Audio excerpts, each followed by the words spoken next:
The Grand Hall of the Galactic Council stretched across the entire moon of Varith. 9. Its crystalline dome housing representatives from 417 civilizations. Ambassador Crix of the Velthari stood at the central podium, his four blue eyes scanning the assembled delegates with calm authority. "We must formally catalog the new primitive species," Crix announced. "The third planet of the Sol system.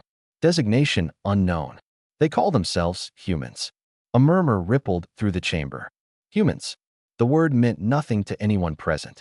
Elder Sorith of the Dominari, beings who had existed for 60,000 years, pulled up the data files lazily. Small planet. Soft bodies.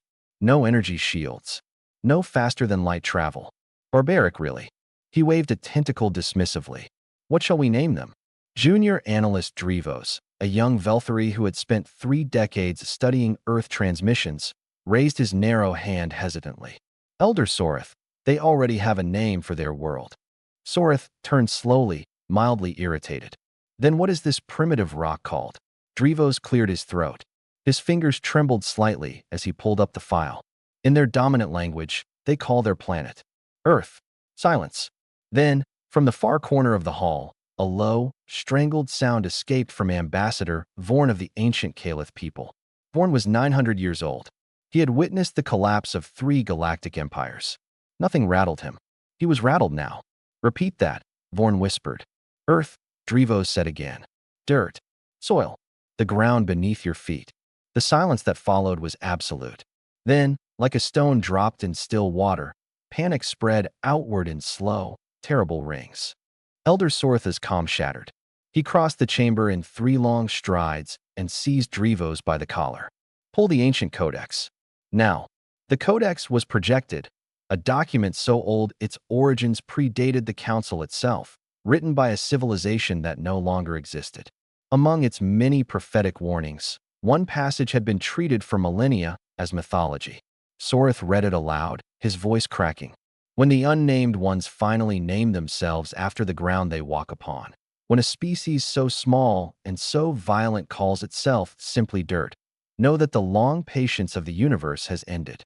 They are not conquerors seeking glory. They are settlers, and settlers do not stop." The hall erupted. 12 light years away, completely unaware that 400 civilizations were having a collective breakdown over his species, Colonel James R. Harlow of Houston, Texas, sat inside the cramped cockpit of humanity's first experimental warp-capable vessel, the USS Resolve. Harlow was 43, gray at the temples, and currently eating a peanut butter sandwich.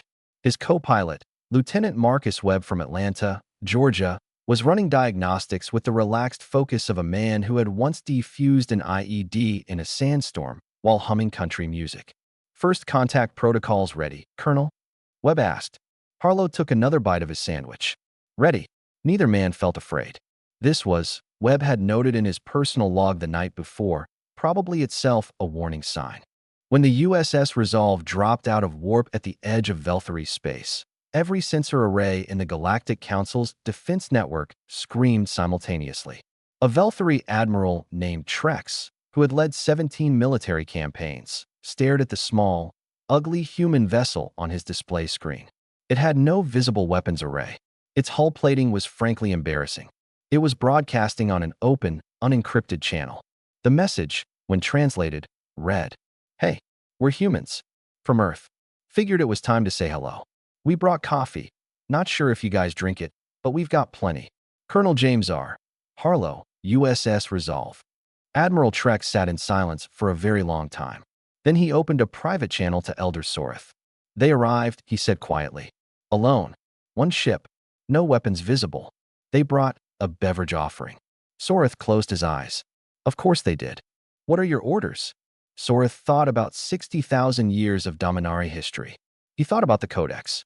He thought about every empire that had ever called itself unstoppable, and what had eventually happened to each one of them. "Open the channel," he said. "And for the love of all stars in this galaxy, be polite." The galaxy had faced conquerors before. It had never faced settlers. And settlers, history would soon learn, never go home.